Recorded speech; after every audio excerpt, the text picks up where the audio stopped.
مجيد والفرقان الحميد أعوذ بالله من الشيطان الرجيم بسم الله الرحمن الرحيم إن الله وملائكته يصلون على النبي يا أيها الذين آمنوا صلوا عليه وسلموا تسليما اللهم صل على سيدنا ونبينا وشفينا وحبيبنا ومولانا محمد صلى الله عليه وعلى آله وأصحابه وبارك وسلم اللهم صل على سيدنا ونبينا وشفينا وحبيبنا ومولانا محمد صلى الله عليه وعلى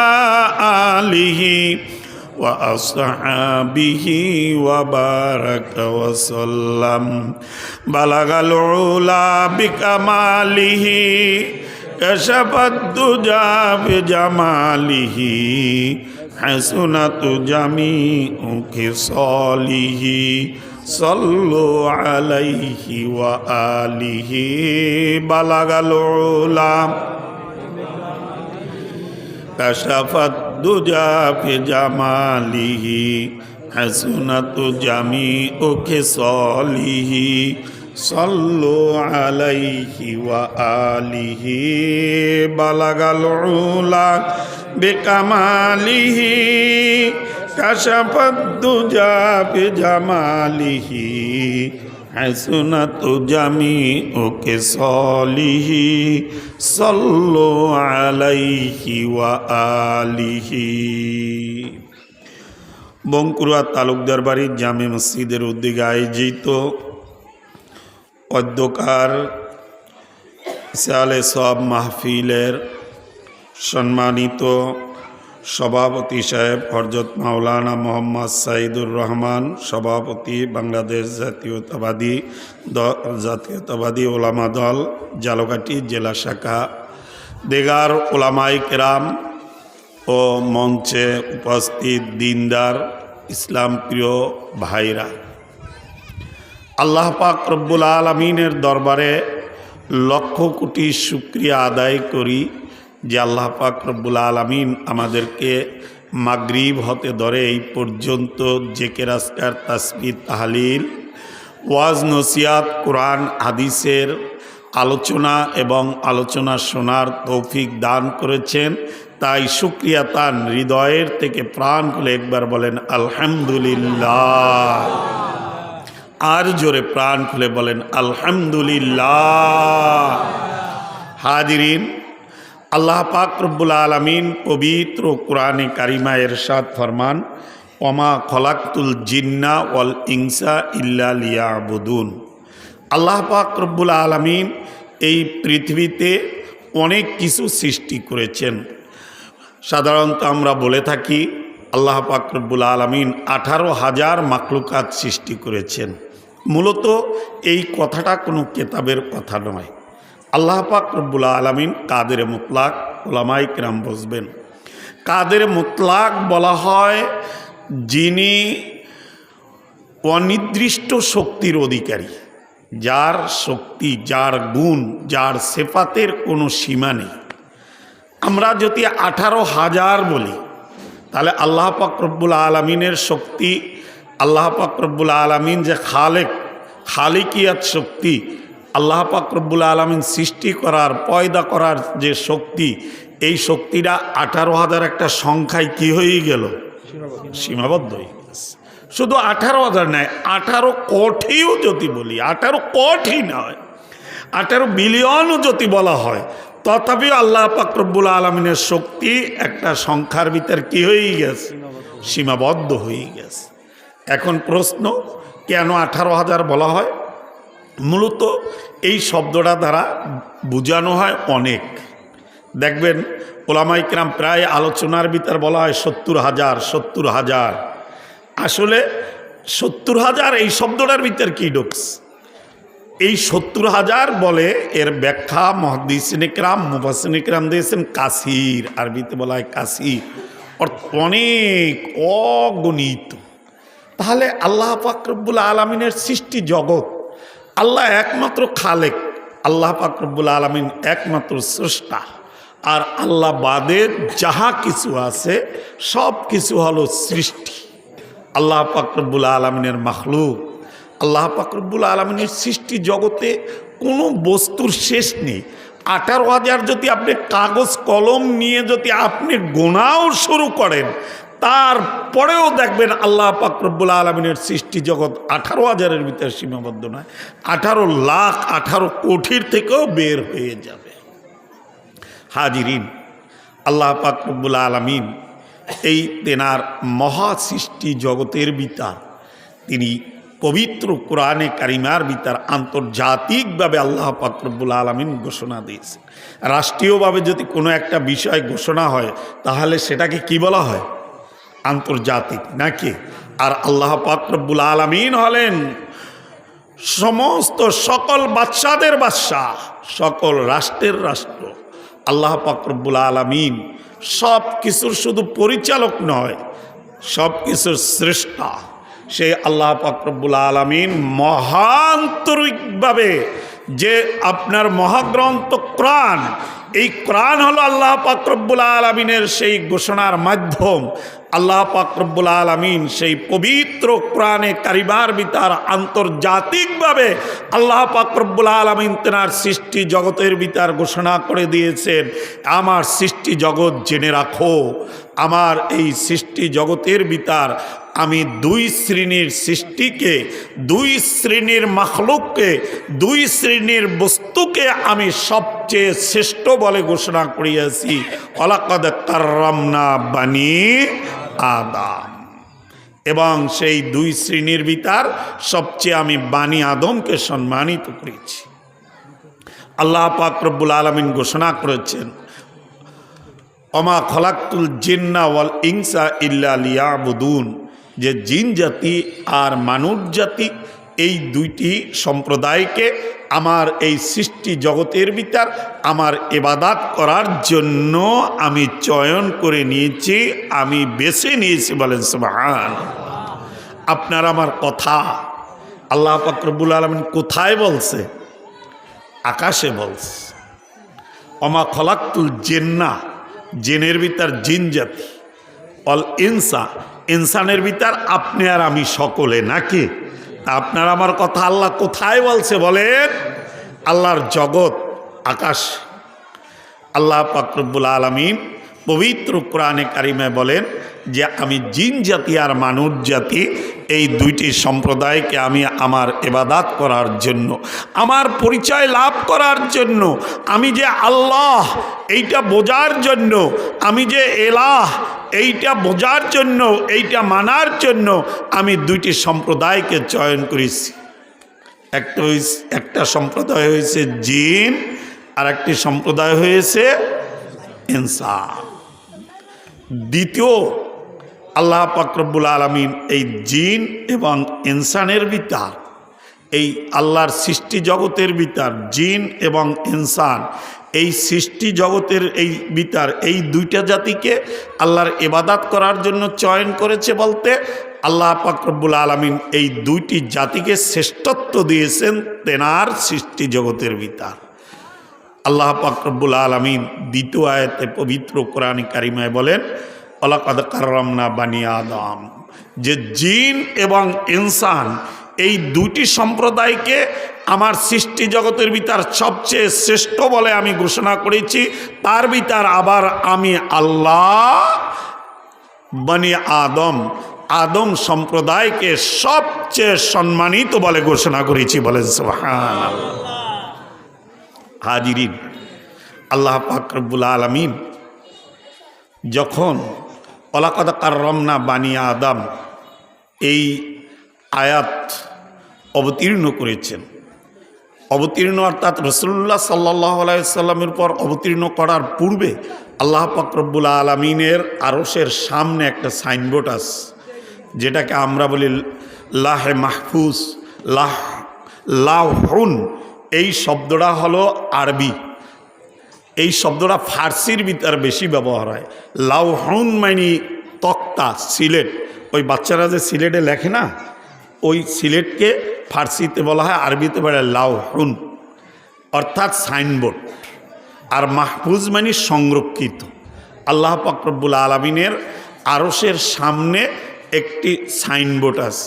এই সাইনবোর্ডে আল্লাহ পাক রব্বুল আলামিন পৃথিবী সৃষ্টি করে সর্বপ্রথম এই কোরআন লিপিবদ্ধ করেছেন। বলেন সুবহানাল্লাহ। বাবাজিরা, আল্লাহ পাক রব্বুল আলামিন যখন সেই লাহে মাহফুজে কোরআনে কারিমা যখন আল্লাহ পাক রব্বুল আলামিন লিপিবদ্ধ করেছেন, যখন আল্লাহ পাক রব্বুল আলামিন লিপিবদ্ধ করেছেন ওয়ালাকাদ কাররামনা বানি আদম, সকল ফেরেশতারা আল্লাহ পাক রব্বুল আলামিনের সামনে এসে আল্লাহ পাক রব্বুল আলামিনের পবিত্র কদম মোবারকে সিজদায় পড়ে গেছে। সিজদায় পড়ে বলেন যে আল্লাহ, আপনি ওয়ালাকাদ কাররামনা বানি আদম, আপনার সৃষ্টি জগতের ভিতর আপনি বানি আদমকে সবচেয়ে সম্মানিত করেছেন, আদম সন্তানকে সবচেয়ে সম্মানিত করেছেন। আল্লাহ, আমরা সকল ফেরেশতা এক বাক্যে এই আকাশ জগতে, এই ফেরেশতা জগতে যত ফেরেশতা আছে, আপনার সৃষ্টি জগতে যত সৃষ্টি আছে, সবাই সকলে এক বাক্যে মেনে নিয়েছি। কে সুবহানাল্লাহ বলবেন না? আরো জোরে বলেন সুবহানাল্লাহ। ফেরেশতারা বলেন যে আল্লাহ, আমাদের দিল ইতমিনানের জন্য, দেখবেন বড়দের কথা মেনে নেওয়ার পর তারপরও কিছু প্রশ্ন থাকে, সেটা মানে বড়দের কথার ভিতর যে প্রশ্ন করা হয় এটা তার কথার ভিতর এতেরাজ না, অর্থাৎ নিজের দিল ইতমিনান করার জন্য। ফেরেশতা বলেন যে আল্লাহ, যুক্তিতে যদি আসি তাহলে তো বলা উচিত ছিল ওয়ালাকাদ কাররামনা বানি আদমের স্থানে ওয়ালাকাদ কাররামনাল মালায়েকা। তিনটা দিকে যুক্তি করলে ফেরেশতারা সম্মানিত হয়। প্রথম নাম্বার, আল্লাহ পাক রব্বুল আলামিন ফেরেশতাদেরকে সৃষ্টি করছে নূর দ্বারা, আর বনি আদমকে সৃষ্টি করছে কি দ্বারা? মাটি দ্বারা। নূরের মান বেশি না মাটির মান বেশি? নূরের মান বেশি। এদিক দিয়ে যদি যুক্তিতে যায় তাহলে আপনার ফেরেশতারা উত্তম। দ্বিতীয় নাম্বার, আল্লাহ পাক রব্বুল আলামিন ফেরেশতাদেরকে সৃষ্টি করে যাকে যেই কাজের ভিতর আল্লাহ নিযুক্ত করে রেখেছেন, কিয়ামত পর্যন্ত ওই ফেরেশতা আল্লাহ পাক রব্বুল আলামিনের ওই আদেশের ভিতর নিযুক্ত থাকবে। ফেরেশতারা একটা জিনিস বোঝে না, সব কিছু বোঝে, একটা জিনিস বোঝে না, সেটা হলো আল্লাহর হুকুমের বিপরীত করা। আল্লাহর হুকুমের বিপরীত করা তো দূরের কথা, আল্লাহর হুকুমের বিপরীত করা এই কথাটাই ফেরেশতারা বোঝে না। ওদিকে হাদিস শরীফে বলা হয়েছে কুল্লু বনি আদম খত্তাউন, যে সকল বনি আদমই আপনার আল্লাহ পাক রব্বুল আলামিনের হুকুমের কিছু না কিছু বিপরীত করে, ইল্লা নাবি ইউনা, একমাত্র নবীরা ব্যতি রেখে। তাহলে এখন আসুন, ফেরেশতারা আল্লাহর হুকুমের কোনো বিপরীত করে না, আর বনি আদম সকলেই কিছু না কিছু আল্লাহর হুকুমের কি করে। এদিক দিয়ে যদি যুক্তিতে যাই তাহলেও আপনার উত্তম উচিত কে? ফেরেশতা। তৃতীয় নাম্বার আসুন, ফেরেশতা আল্লাহ পাক রব্বুল আলামিন নূর দ্বারা সৃষ্টি করেছেন, তার শক্তি বেশি, গতি অনেক বেশি।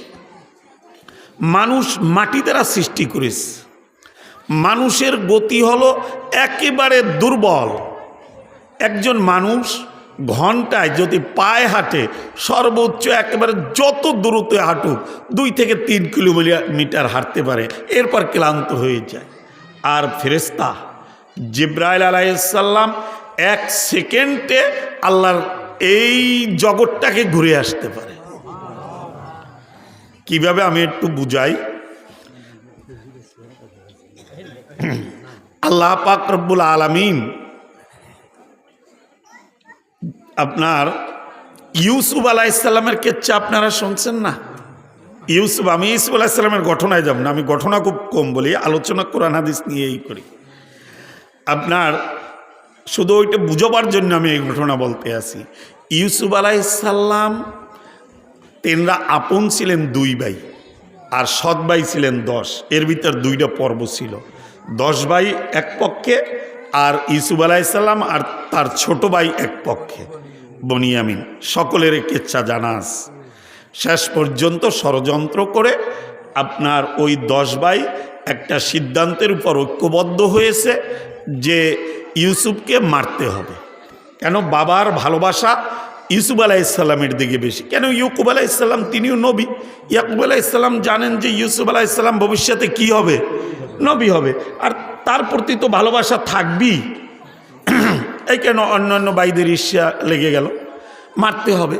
সেই তাদের পরিকল্পনা অনুপাতে বাস্তবায়ন করেছে। ইউসুফ আলাইহিসসালামকে তার বাবার কাছ থেকে ছলনা করে নিয়ে আপনার মরুভূমির ভিতর মারদার করে একটা কূপের ভিতর নিক্ষেপ করছে। জানেন না কেসা? সবাই জানেন।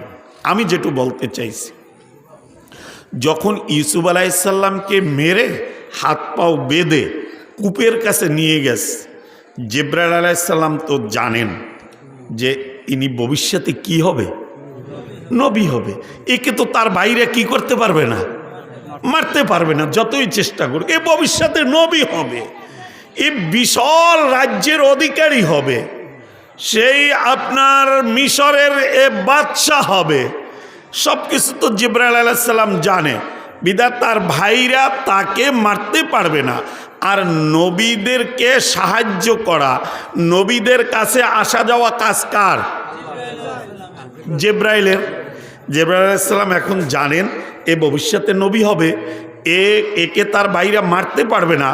অবশ্যই আল্লাহ পাক রব্বুল আলামিন আমাকে সাহায্য করার জন্য নির্দেশ দেবে। জিবরাইল আলাইহিসসালাম তিনি অপেক্ষায়, আল্লাহ পাক রব্বুল আলামিনের হুকুমের অপেক্ষায়। দেখে যে তার ভাইরা দোনো হাত বাঁধছে, পাও বাঁধছে। 10 ভাই পরামর্শ করিয়া ঐক্যমত হইছে যে 10 ভাই দৌড়িয়ে তারে কূপের ভিতর ফালামো। একজনে দুইজনে ফালামো, পরে দোষ দেবা যে অমুকে ফালাইছে, এই পারবা না। 10 ভাই একাত্রে ধরিয়া কূপের উপরে উঠাইছে আর ছেড়ে দেবে। জিবরাইল আলাইহিসসালাম দেখে যে আল্লাহ পাক রব্বুল আলামিন এখনো কোনো আদেশ করে না। জিবরাইল আলাইহিসসালাম অবাক, এখনো আমি আদেশ না পেলে আমি কিভাবে তাকে বাঁচাবো? তারপরও জিবরাইল আলাইহিসসালাম আল্লাহ পাক রব্বুল আলামিনের কাজের উপরে বিনান। যখন কূপের মুখ থেকে ছেড়ে দেশ, কূপ থেকে আরব দেশের কূপগুলো থাকে খুব গভীর, কূপের মুখ থেকে পানি প্রায় আপনার 15-20 ফুট নিচে থাকে, রশি বেঁধে বালতি দিয়ে উঠানো হয়। কূপের মুখ থেকে যখন ছেড়ে দেছে, তখন আল্লাহ পাক রব্বুল আলামিন ডেকে বলেন, ইয়া জিবরাইল খুজ হাবিবি, হে জিবরাইল তুমি আমার বন্ধুকে ধরো। ইউসুফ আলাইহিসসালামকে ছাড়ছে কোথার থেকে? কূপের মুখ থেকে। জিবরাইল আলাইহিসসালাম আল্লাহর আদেশ পাওয়ার জন্য সিদরাতুল মুনতাহায় গিয়ে অপেক্ষা, কূপের মুখ থেকে ছেড়ে দেশ। আর জিবরাইল আলাইহিসসালাম সিদরাতুল মুনতাহা এমত অবস্থা, আল্লাহ পাক রব্বুল আলামিনের কুদরতি জবান থেকে জিবরাইল আলাইহিসসালাম আদিষ্ট হয়েছে, খুশ, হে জিবরাইল তুমি আমার বন্ধুকে, আমার বান্দাকে তুমি ধরো। জিবরাইল আলাইহিসসালাম ওখান থেকে এত দ্রুত আসছে, এই কুয়ার মুখ থেকে, কূপের মুখ থেকে আনুমানিক 20 ফুট নিচে পানি। ওই কূপের মুখ থেকে ছেড়ে দেওয়ার পর 20 ফুট নিচে গিয়ে পানির উপর পোষার আগে জিবরাইল আলাইহিসসালাম এসে হাত পেতে তাকে কোলে নিয়ে গেছে। বাবাজিরা, আল্লাহ পাক রব্বুল আলামিন পবিত্র কোরআনে কারিমা ইরশাদ ফরমান, ওয়ালাকাদ কাররামনা বানি আদম, যে আমি আদম সন্তানকে সবচেয়ে সম্মানিত করেছি। ফেরেশতারা আল্লাহ পাক রব্বুল আলামিনের কাছে এই যুক্তি উপস্থাপন করেছেন যে আল্লাহ বনি আদম দুর্বল, মাটির থেকে বানাইছেন, তাদের কোনো শক্তি নেই, আর আমরা অনেক শক্তিবান। আল্লাহ পাক রব্বুল আলামিন ফেরেশতাদের যুক্তি শুনে একটা উত্তর দিয়েছে। উত্তরটা শুনবেন। আল্লাহ পাক রব্বুল আলামিন বলেন যে ফেরেশতা জেনে রাখো, তোমরা যতই তোমরা এখানে যুক্তি দাও না কেন, আমি বনি আদমকে সবচেয়ে সম্মানিত করেছি একটি কারণে, সেটা হলো আমার বন্ধু আখিরি জমানার নবী মুহাম্মাদুর রাসূলুল্লাহ সাল্লাল্লাহু আলাইহি সাল্লাম, তিনি এই বনি আদমের মাধ্যমে দুনিয়ায় আসবে।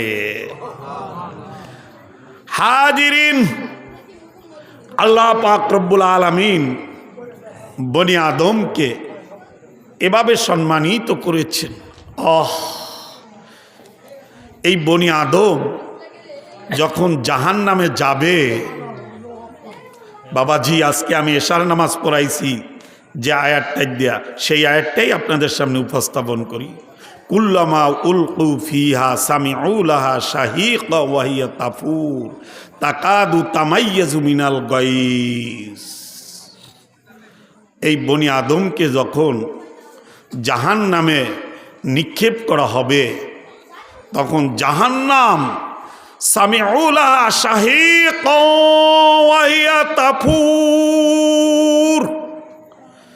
বাবাজিরা, আল্লাহ পাক রব্বুল আলামিন নিজের জবানে বর্ণনা করেন, সামিউ, হে বনি আদম সন্তান জেনে রাখো, তোমাদেরকে এত সম্মানিত করেছি, যখন তোমাদেরকে তোমাদের অপকর্মের কারণে জাহান্নামে নিক্ষেপ করা হবে, তখন জাহান্নাম খুব জোরে গর্জন মেরে তোমাদেরকে বলবে, কুল্লামা উলকিয়া ফিহা ফাউজুন সাআলাহুম খাজানাতুহা